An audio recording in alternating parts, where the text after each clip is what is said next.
Is there a specific riff that you recorded on the record that you remember being really challenging? Yeah, like all of them.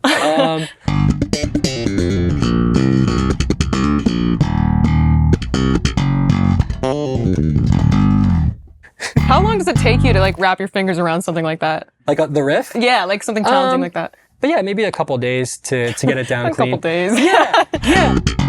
Hi, I'm Kelly from AMS here with Jacob Umansky from Intervals. Now, Jacob, how'd you get started with the project? I think I've been with the project for, I think like 6 years now, which is crazy. But it started, I went to Berklee College of Music, and when I got there, there were a lot of like metal bands, but they're all kind of trying to do the same thing. And so I got involved with a band back in Long Island who I toured with and wrote a bunch of music with. And eventually we opened for Intervals before I joined the band. And Aaron, like a long story short, saw me playing and he's like, hey, you know, this isn't like the actual band. Our current bass player is just filling in. I might hit you up to play bass. And I was like, okay, cool. I just got to finish school but then I'm totally down. And I got back and he messaged me about the tour again, the next tour. And yeah, I sent him an audition video and it kind of it went really well. And the first tour, I remember like after one show, after like maybe like the 7th show of the tour, our front of house guy came up to me. He's like, hey, no one's actually going to tell you this, but if you want the gig, like you can have it. It's yours. And yeah, so that's kind of how it went down. That's awesome. I also went to Berklee, actually. No way. So you graduated? Yeah, I know. I did it wrong. I also graduated. Nice. Let's go. Yeah, not the traditional route that people tend to take. Yeah, I know. No, my family they're super supportive. You know, my dad was just like, hey, like, I get you want to do the touring thing. You want to do this, but just to make everyone happy, just get the piece of paper. And I was like, okay, cool. Yeah. And, I'm really happy I went through with the whole thing. It was an incredible experience. Was it intimidating for you to join a band like that with such a legacy, like right after Berklee like that? Yeah, especially because a lot of my friends at Berklee knew of Intervals, including myself. Like I knew Intervals, I think they started maybe the year I graduated high school. And, so I'd been a fan of their music. But yeah, you just gotta, I guess when you join a band like that, you almost just kind of like fake it till you make it kind of a thing where you just like be cool, you know, don't freak out when, you know, and again, like Aaron and Nate, I don't want to tell them because they're my friends now, but I actually think they're really talented. but you know, you just have to be cool, be a cool person to be around. And, yeah, it was really intimidating because I do look up to those guys and I still do. They're some of the most incredible and hardworking people I know. You know, over the course of time, it's like they're just your boys, you know? Yeah, I know Intervals has had a lot of member changes throughout the years. I don't know if you know what the Ship of Theseus is. It's like a philosophical thought experiment. And the concept basically is like, if you replace every board on a ship, board by board, like at what point does it become a totally new ship? Sure. And to bring that back to Intervals, I was wondering, at what point does a project, like how do you keep the integrity of a project with so many member changes? Well, so Intervals started with Aaron Marshall, and it's still his thing. I think I won't get into reasons why there were member changes, but the first record was like completely instrumental, and then the second one as well. And then they kind of they got a vocalist for a record that didn't really work out. But ultimately, I think throughout this whole journey, it's been Aaron's brainchild.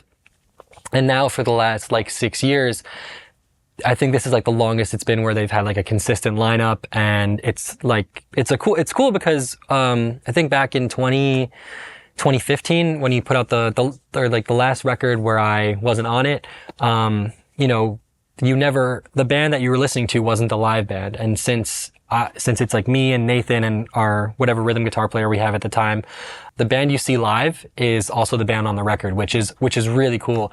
And by the time I joined, or by the time I played on a record for the first time, I'd been playing with them for like 3 years already.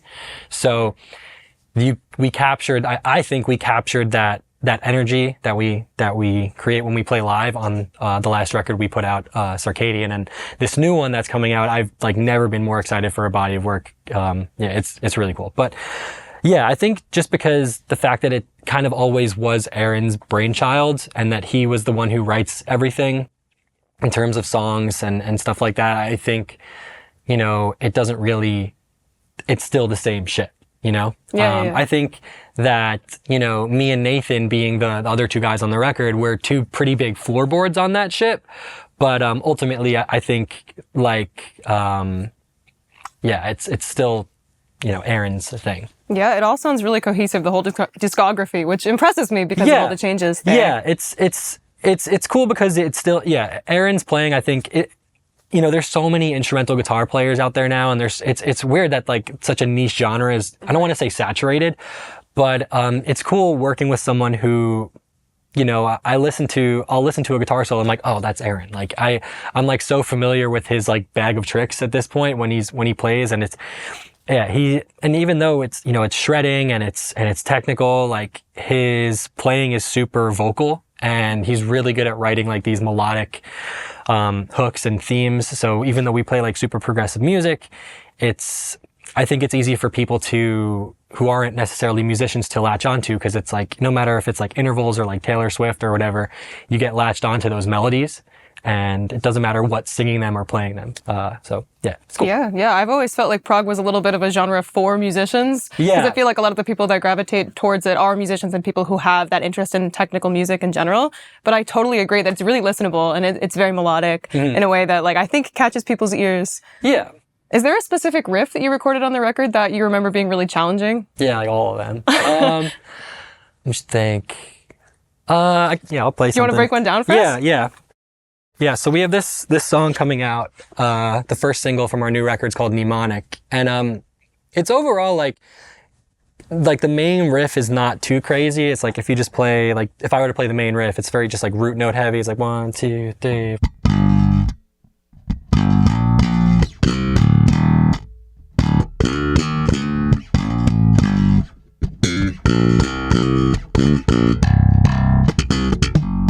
So it's not too crazy, but then the second variation I go into, like, there's some crazy slap stuff. It's like, let me think. 1, 2, 3,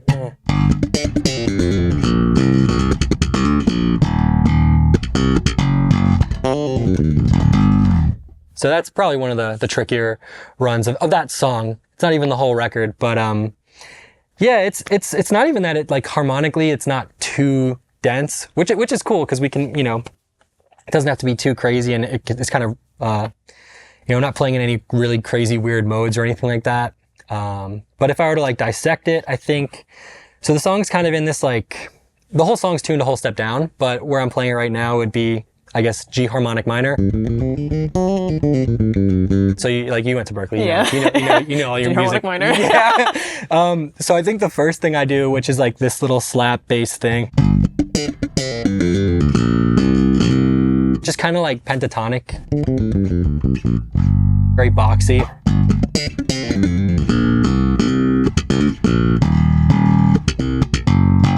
And then again, it's just very like, kind of like rhythmic stuff.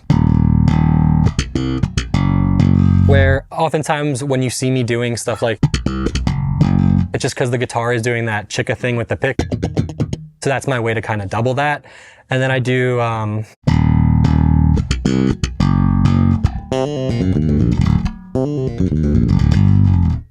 that's kind of the trickiest part of the whole thing, is this run.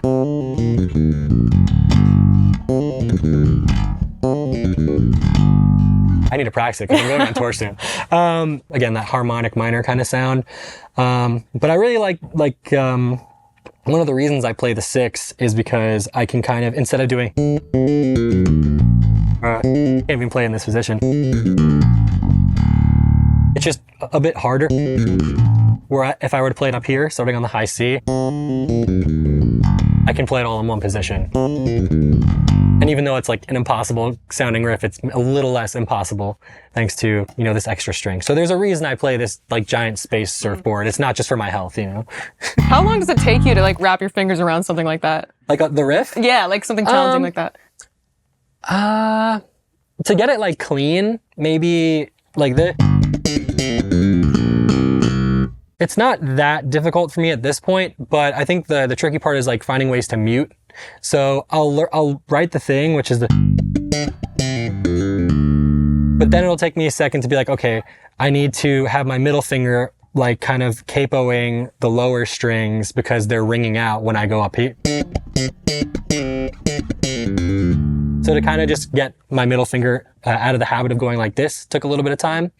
But yeah, maybe a couple of days to get it down clean. A couple days. Yeah. Well, if the question was how long did it take to develop my slap technique, my answer would be like, I'm still doing it. Right. Like, but to like get this to the point where I'm comfortable, like a couple of days. There are other fills where on the record that I could show you if you want that are a bit more, dumb. But yeah, that's from a song called Mnemonic. It's coming out, I think. Yeah, it should be out by the time this comes out. But yeah, it's one of my favorite tunes, and I really like the fill. There's a couple other double thumb moments and stuff, but yeah, that's one of my favorite. Oh, that's awesome. That's crazy. Cool. Yeah. All the interval stuff is recorded in home studios, right? No. So, Circadian, the last record I did was, they recorded it in, a studio in Toronto.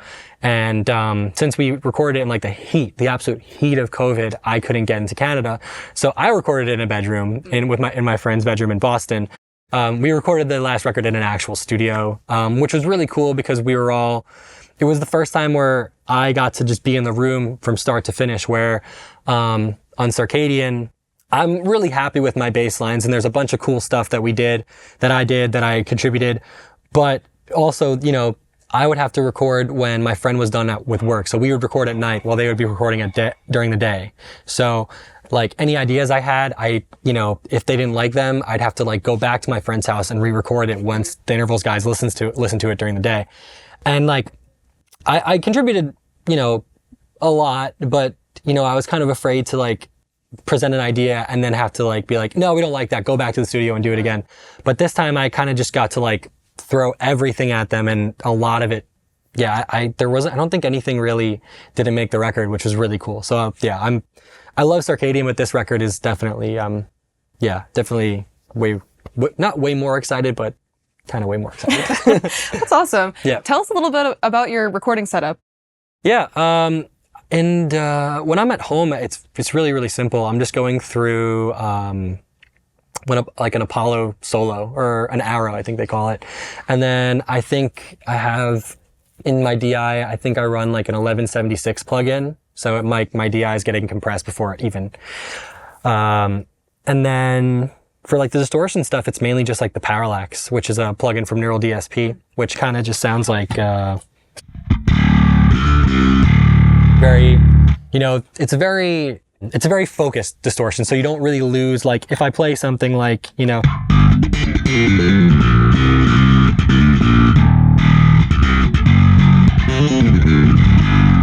like you don't really lose any of the characteristics. Like if I'm playing something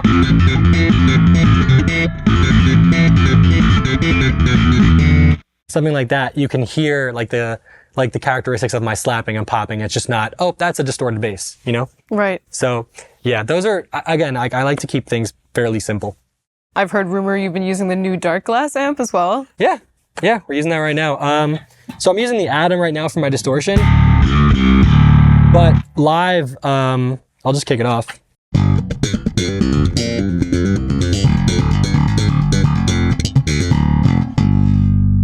Super bright, super warm sounding, and yeah, I use a lot of like the Darkglass stuff. They're famous for their like distortion sounds, but like anytime I'm doing like a home recording, I use their Darkglass Ultra plugin from Neural. So I use that for my clean tone. I use the clean setting on this live. But yeah, it's a super versatile amp, and they finally put the X distortion circuit in an amp, which I was asking them to do since like 2018, and they finally did it. And yeah, so then when they sent it to me, I'm like, oh, like been wanting this for so long. But yeah, it's a really great amp. I know Darkglass is moving more towards digital features. How are you feeling about that? It's fine. Like I think what was the last thing they put out? The Exponent, I think, was that amp where literally you can just switch your pedals through your phone. I think that's incredible. Yeah, I really haven't messed around with that one too much, but when I got it, I had like a whole day where I was just like, you know, messing around with like, cause like for me, I've been with Darkglass since they just had like the B7K out, before there was the X, or before there was the Alpha Omega or the Photon. So seeing them kind of progress and move in different directions, like they just put out a noise gate, they just reissued their fuzz, they were doing all this digital stuff. So it's amazing to see them grow beyond just making the coolest bass distortion on the market. So yeah, I'm all for it. Yeah, totally. Awesome. I know you're featured on a lot of people's stuff. What has been one of your favorite collaborations that you've done? Oh God. I think one of the coolest ones I did was I played on a song with Nita Strauss and Marty Friedman, who's like one of the I guess like the most well-known guitar player that was in Megadeth. He did like Hangar 18 and all that stuff. But yeah, Nick Sampson, who's a producer, he's done like Polyphia and like all these other crazy big bands. He was doing the record and he messaged me saying like, hey, Marty Friedman doesn't like the bass on this song. You have like a day to do it. Can you do it? And I just shot it back to them. And yeah, like Nita Strauss, like she plays with Alice Cooper. She plays with Demi Lovato. So just like, cause like when I record all these songs, like I have like hours and hours of session stuff that I've done, but my family, like if I tell them I did a song for, I don't know, like Tosin, like if I did if I tracked on a demo for Tosin or something like that, like no one will like, they'll be like, oh, that's cool. But, but like with, something like Nita, where it was like, she plays for Alice Cooper. I remember this, like, my uncle called me one day and he's like, hey, what you been up to? I'm like, oh, I just did a song for Nita Strauss. He's like, is that blonde guitar player who plays for like Alice Cooper? And I'm like, yeah. So it was kind of cool to just have like a household, be on like some kind of like a household name. But yeah, I think that was one of the more well-known things I've done. But, let's see what else. Yeah, I did a track for Tosin Abasi's Neural DSP plugin, which was really cool just cause like, I actually got to, write some stuff with that kind of complemented what he was doing. Yeah, some other artists that I'm really stoked that I played with, there's this band called Portraits. It's this guitar player, Joseph Anajar and Josh De La Victoria. Josh actually co-wrote one of our biggest songs called Lock and Key. They're both just incredible guitar players and they write all this crazy guitar music with like metric modulations, thumping, like all these, but it's all very like digestible with all the stuff I just said. Mm-hmm. It's kind of hard to believe, but it's really, really cool. So that was one of my favorite records I did just cause I loved the music so much. And, it was also just like a challenge, which was really cool. I did, this band called Aviations. They're like a Boston-based progressive metal band they're one of the reasons I went to Berklee. They've been around for a while and I saw one of their videos when I was in high school when they just got to Berklee. And, I was like, wow, there's kids like doing what I want to do at that school. And, when I got there, I became really good friends with them and their bass player, I guess, left and they're like, hey, you know any bass players? Cause they assumed I was busy, which I wasn't. And, I was like, no, but I'll do it. So I got to play on their record called, The Light Years, which was, really fun. And, our drummer Nathan has this band called Auras, who I was also another fan of.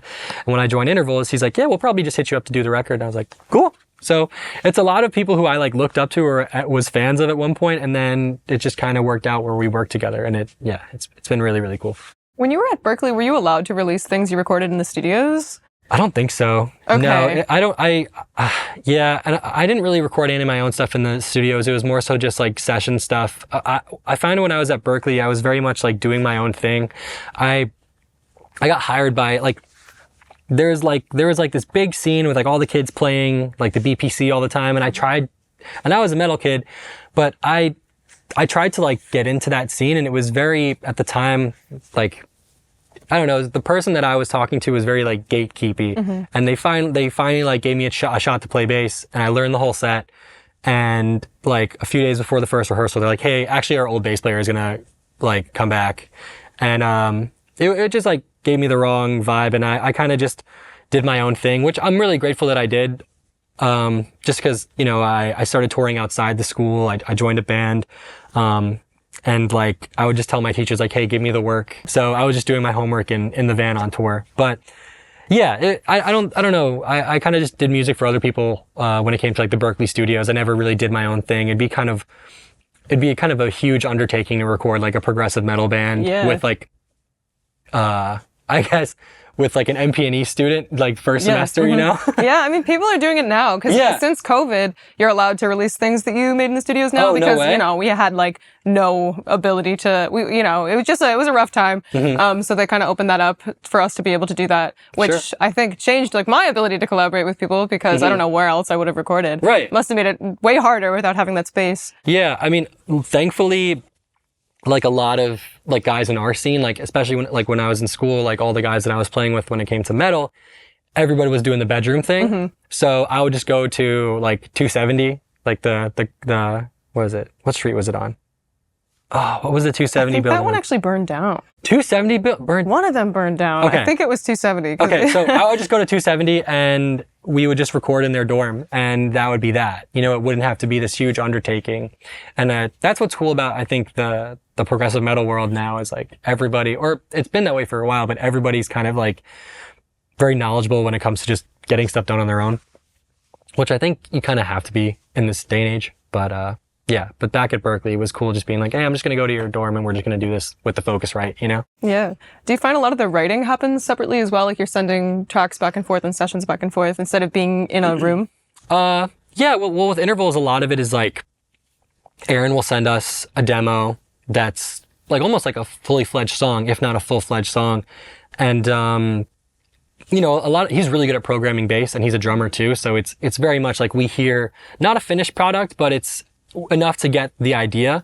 So what we'll do is I'll either just do a pass and change the things I want to change and make it, you know, make the bass lines my own, or we'll do like a FaceTime session and he'll tell me, hey, he won't give me like exact notes, like play this exact fill, but he'll say like, hey, can you take these 2 bars and like write a bass fill over this or make this section, you know, play whole notes over this rather than, you know, and then I'll just go back and track what I think will sound good. But yeah, it's kind of like that in a sense. We're sending stuff back and forth, but we do the FaceTime thing. So there's like that actual face-to-face like type of communication where it's not as easy for things to get lost in translation, which is good. Right.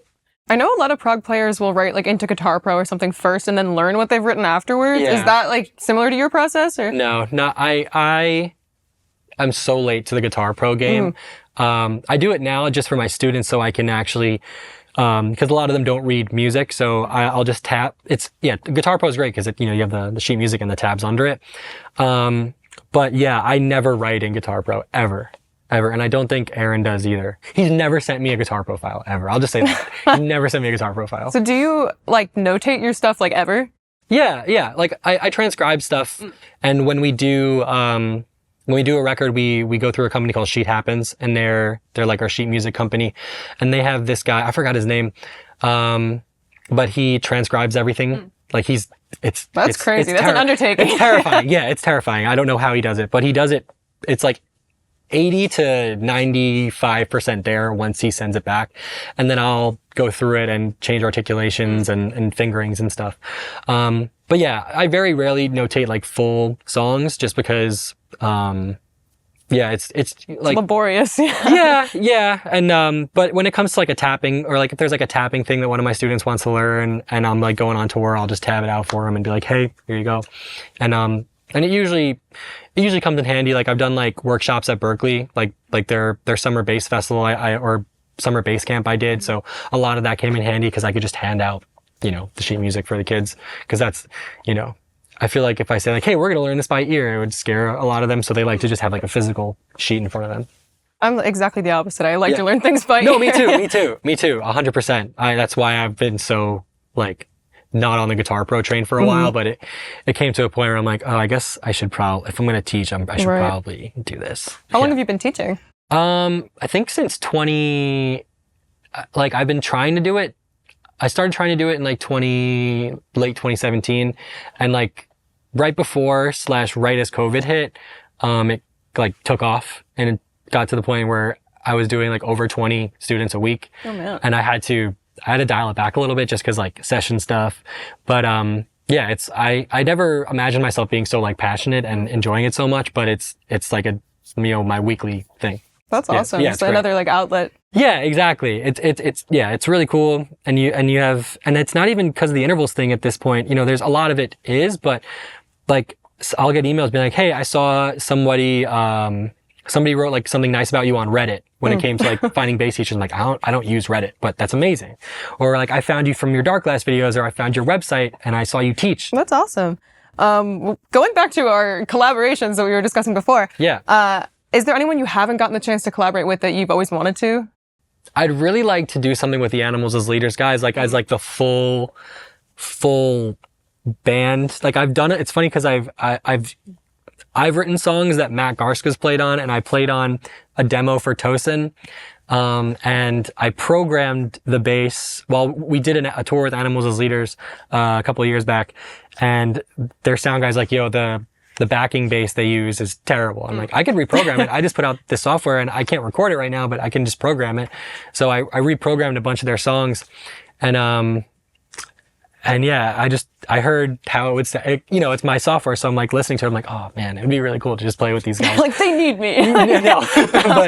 but yeah, just to do something with those guys would be really amazing. You know, not in the metal world, but there's this artist called Break-Ins. It's like kind of like hyper pop kind of stuff, and it has these like. It almost sounds like kind of Polyphia-esque with the guitars, but I think it could benefit from some cool bass lines. So I don't know, somebody outside the metal world would be kind of cool. I don't really listen. The metal I listen to like for enjoyment is not really like proggy. Like I listen to a lot of like hardcore stuff or like tech death. That's what I really like. Yeah, so just something outside of metal would be kind of cool to do. Yeah, what bands do you listen to that you feel like inform your technique the most? I don't know if it's bands, but I like Dirty Loops would be a band. Like Henrik Linder is probably one of like my biggest influences. Marcus Miller was one of the guys who I kind of just steal everything from when it comes to like his technique, and I just put distortion on it and call it my own. No, but like some bands that were super important to me were like Between the Buried and Me. Their bass player Dan Briggs, he was like, I think I was around 14 or 15 when I first discovered them. And at that time I was listening to like Avenged Sevenfold and Pantera, where the bass lines are really cool.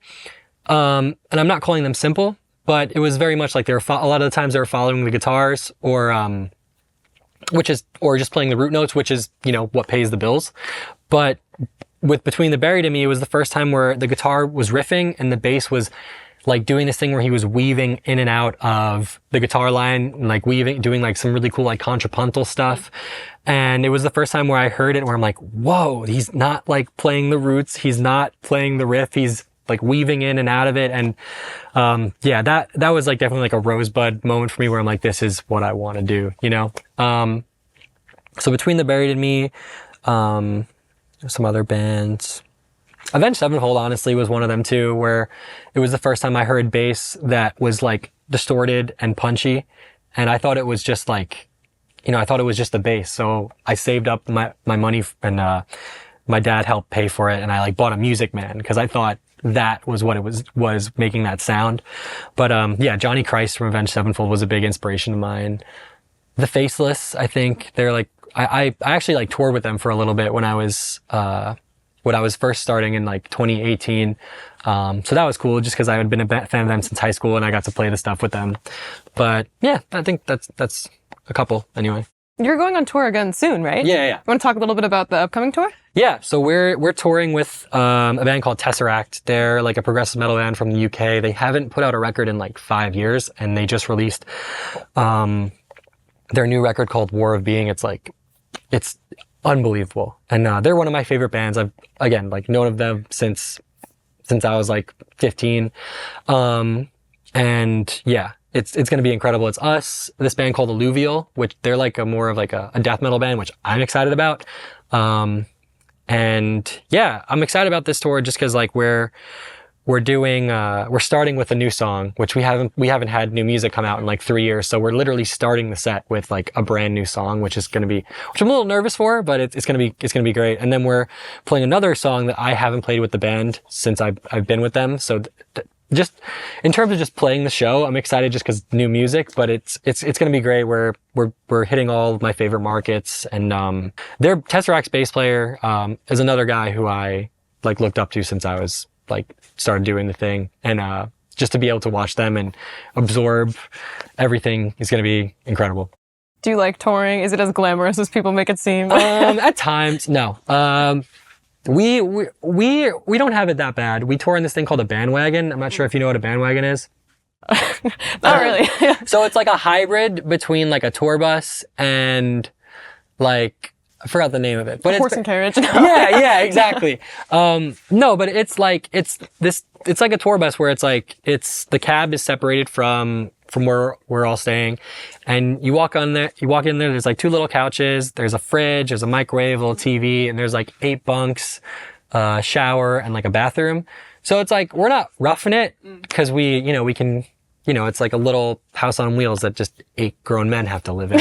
But it's nice, but that being said, it's a little metal box that 8 grown men are living in for 6 weeks at a time. But we're all super like tidy for the most part. We all do our part. Our front of house guy actually took like a road case and put a standing desk in it. And that he's a cook. So he like cut a hole in it and put like a hot plate and like everything. So he cooks for us. So we just like give him money and like we'll help out with the dishes and stuff like that. And so we do it pretty well. But like, before that I was touring in a van, and staying in shitty hotels and that. So there's highs and lows to all of it. And even when we're touring, in like this, where we're pretty comfortable, it's, it still can be kind of rough sometimes, but I love playing and getting to play this music for people. And the fact that I get to do it and not wake up or get a full night's sleep is also kind of nice. We've done so much. Like the first like 2 years, I think that I was with the band, we did like 5 continents, which was, like my second, like I did a tour with them in 2017, which was a Canadian run. And then after that, like a month later, we did a festival in South Africa. So it was, it was kind of just like diving in head first. And, like we did South Africa, then we did, Asia, Australia, New Zealand.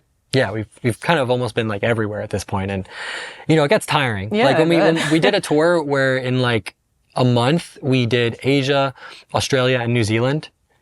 So every day was like a fly day. So it was like no sleep. I was like, get out of the airport, go to the hotel, drop your shit off, go to the venue, sound check, go back to the hotel, maybe sleep for like an hour, go back, play the show, go to the hotel, sleep for like another couple hours, and then go to the airport and fly to the next country. Which is, I got to tour and see the whole world. There's definitely places where I didn't get to see as much as I'd like to, but, yeah, it's incredible, it's really, really cool. And the fact that I get to go, like I just did a clinic in Korea with Dingwall, and just the fact that I have companies that will like take me to places like that. Like they took me to China, in 2019.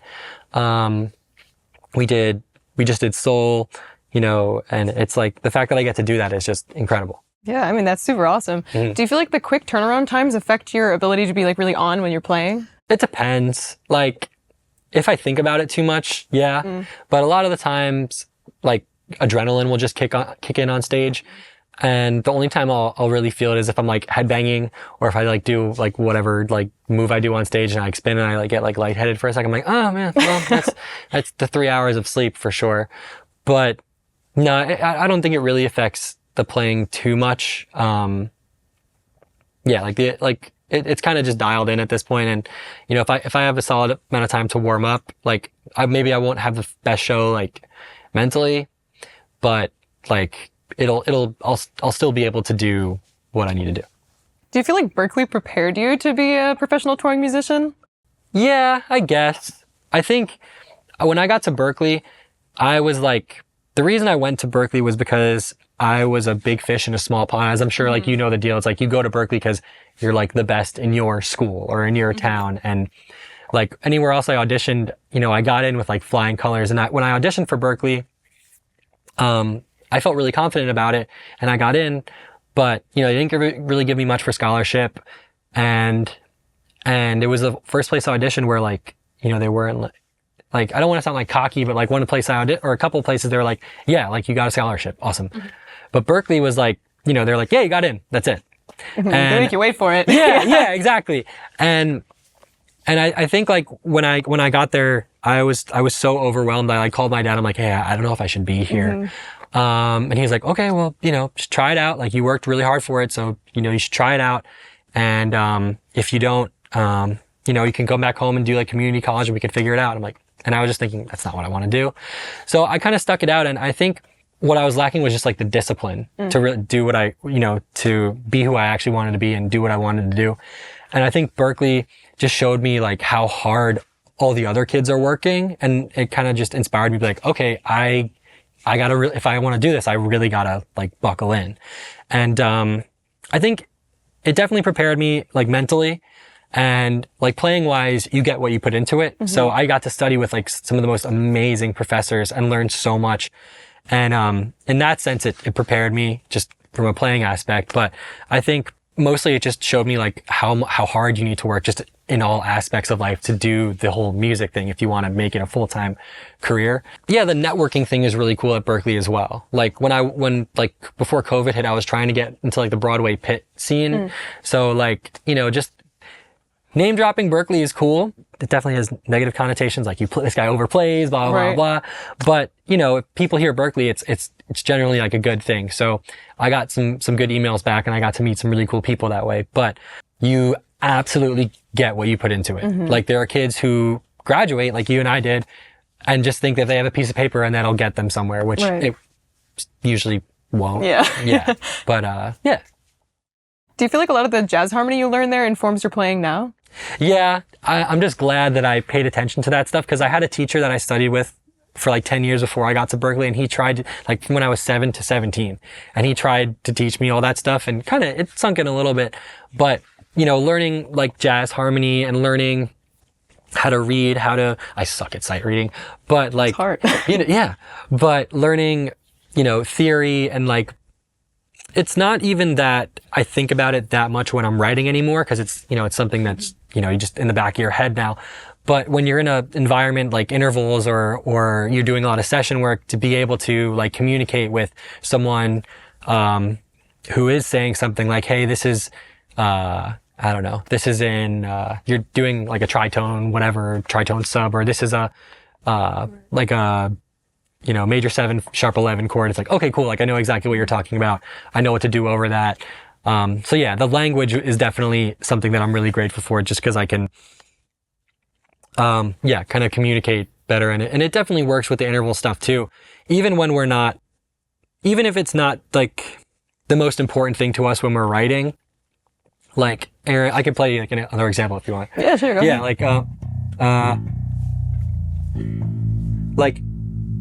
Like Aaron wrote this one song, and the guitar melody, it's like kind of like just B minor. But there's this one section where we start doing a couple, like borrowing from a couple of little sounds and doing like, which I heard and I'm like, okay, cool. That's like, which is like augmented, and I picked the scale out of it. Like, okay, cool. That's like mixo flat 13. And I wrote this fill, and it was like, and I don't know if I'd been able to write something like that if I didn't have that in the back of my head. Because in my head, like, I wasn't like, I didn't hear it. I'm like, oh, I'm gonna do mixo flat 13. But like, I know what that sound is, and I don't think I'd have that kind of vocabulary if I didn't, put in that type of work. We were wondering if you wanted to relive your jazz days a little bit and use one of our mutes that we have and try to see if we can make your bass sound like an upright bass. Yeah, do it. How about we give it a try? Yeah, let's do it. Might not work, but we'll see. I'll ignore the low B, because we don't really use low B in jazz anyway. I think we got her. Let's see, I want to turn the treble down because we don't like that in jazz. Roll the mids. Yeah, let's do like a neck pickup kind of thing and see if we can get like a,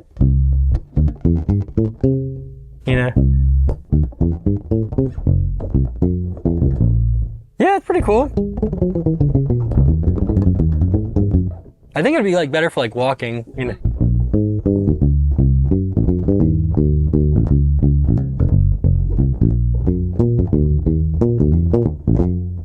Kind kind of nice.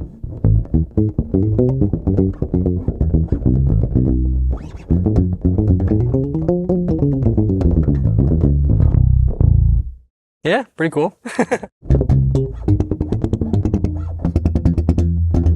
It's nice because like if I'm doing like thumping stuff, I'll usually have to mute with like whatever finger I'm not using, but like I can probably just like.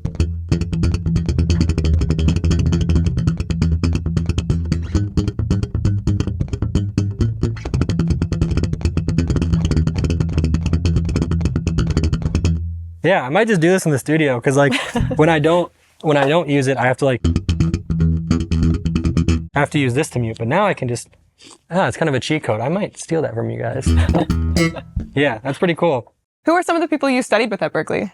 I got to study with so many amazing people. I got to study with Victor Bailey, who played with Weather Report, and I got to study with him I think around a year before he passed away, which is incredible because like even though he had like MS when I was studying with him, but even though he would just pick up the bass and, you know, it affected his playing, but you could still hear what he was trying to say. It was incredible.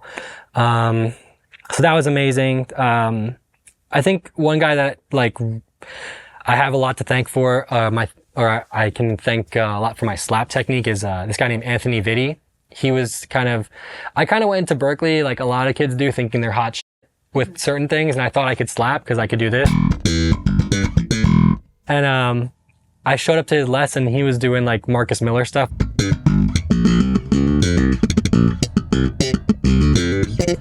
And I was like, how do you do that? And he goes, you need to relearn your whole slap technique, because I was doing this and he was doing this.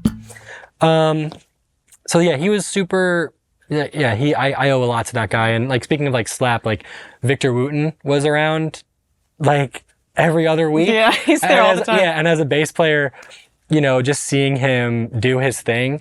And it was interesting because he would talk so much like philosophically and about like feel and soul, and like me, you know, being a young kid, I'm like, can you just tell me how to double thumb?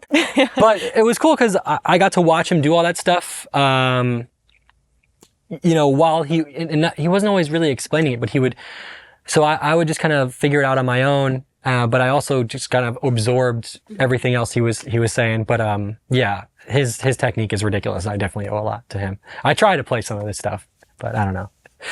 I think you succeed. Yeah. I mean, I think the first thing I learned on for double thumbing was like classical thump, which like you start out just learning the, and then you do the hammer on, and then you eventually lead to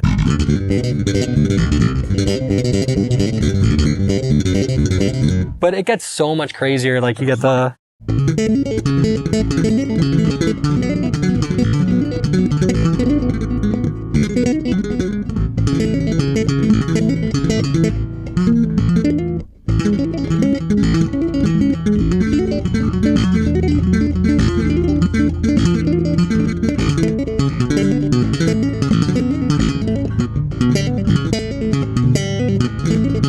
yeah, it's ridiculous. That's silly. Incredible. Yeah, I need to practice that stuff more, but yeah, he's super, you know, not even like the show-offy stuff, just like his feel, like there's like you ever heard of the tune like Can't Hold No Groove? Yeah. Yeah, it's like, it's not even that complicated, but just to actually get, you know, all your limbs to do all those things and actually, you know, feel like there's like a pocket behind it is crazy. Yeah, it's I'll try to get through some of it. It's like that.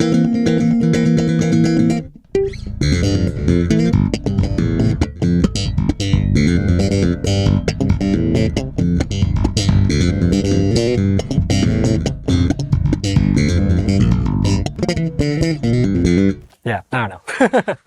What led you to apply some of that technique to heavier music? I think just that our stuff is so rhythmically intense, and there are so many cool moments where, you know, the bass doubling it or doubling the drums. Like everyone asks me how I like write the fills that I write, and it's literally just me imitating our drummer. Like it's all just me trying to complement what our drummer's doing. Like we have this song called 5-HTP where the verse is just like hits. It's just 2, 3, 4, 1, 2, 3. There's some drum fills like 2, 3, 4.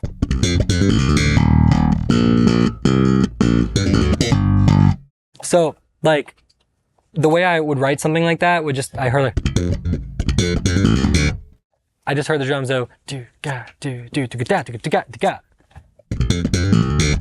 right? And then just, right? It's like, yeah. So it's just putting notes to some of those fills. And there's like other moments, let me try to think, where, you know, if I have like a pretty simple bass line, like, let's see, I haven't played this one in a minute, but like if Aaron gives me a really simple bass line, like,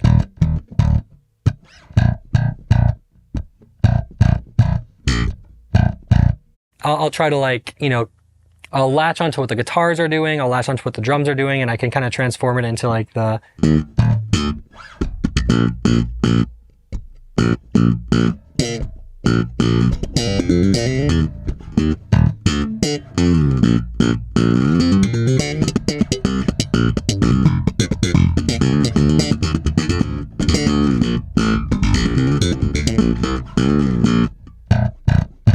And that's just me. It's just listening for what's already there. Yeah. But yeah, I'm a drummer. I like to think I can get through, you know, playing a couple songs on the drums. So having just that kind of knowledge helps a lot. And yeah, just a lot of it's just like listening for what's there, what isn't there, or you know, just listening to your other bandmates, whether it's the guitar, or again, like more importantly, like the drums. But yeah, I just play it like the bass, like their drums sometimes, and people seem to enjoy it sometimes. Yeah, sometimes. I know you've recorded bass for Twisted Metal. Yeah. As a TV series. Yes. Are you interested in being involved more in TV, video games in that world? 100%. It was like one of the most, like, it was definitely the most excited I've been for a session in a while. You know, I got hired to do these records that are, you know, the music is the focal point, where this was just, you know, we're trying to, I guess they're trying to make, you know, I mean, it's TV, so you're just trying to make, you know, what people are watching a bit more, just elevate that. And, the fact that, you know, I got to do that and also just kind of just be myself. Like they messaged me because they're like, we're using your plugin and Peacock gave us a budget to where we can hire you to actually play the stuff. So yeah, it was incredible. And just not having to focus on like, you know, appease like a songwriter and just like serve what the scene needed was really, really cool. And, yeah, I mean, I've done stuff like that before. Like I have a friend of mine who does music for commercials, and I don't know if any of them made it, but we've done something for like Amazon and like Nintendo. And it's cool because like sometimes I have to sound like, I have to make this bass sound something different. Like if they need like a P bass or like some kind of like, you know, like strokes sounding thing for a video game or like there was this one thing, it was almost like, I think it was for like Nintendo's, like the Switch version of something that would be like Wii Fit kind of thing, where you're like, you know, doing that. But, it was like a racing thing, and I had to like make this, it was just so far from what I normally do. And it's super fun. It doesn't take that long to do. And you get to see the music that you write or the music that you've contributed to just on TV. And it's really cool. I would definitely love to do more stuff, whether it's like TV or video game stuff. The guy we have on the new record is actually like who did the sound design for us, and like a lot of the synth work, has done stuff for like Marvel and like a bunch of other crazy movies and video games. So there's going to be a lot of really cool cinematic like moments on the new record too. I know Misha from Periphery did stuff for Halo recently as well. Oh, did he really? Yeah. That's crazy. I'm not surprised. All these guitar players, they're just like big synth nerds. Like Aaron is obsessed with just like writing or like dialing the coolest like synth patch. Like I think it's a guitar player thing maybe. I mean, I want to get into synth bass, but like I've never seen someone more obsessed with synths than Aaron. But that's I had no idea about Misha. That's really cool. You mentioned Broadway Pit stuff too. Are you still like interested in that at all? I mean, I when I had the time for it, yeah, because I was like, I wasn't teaching.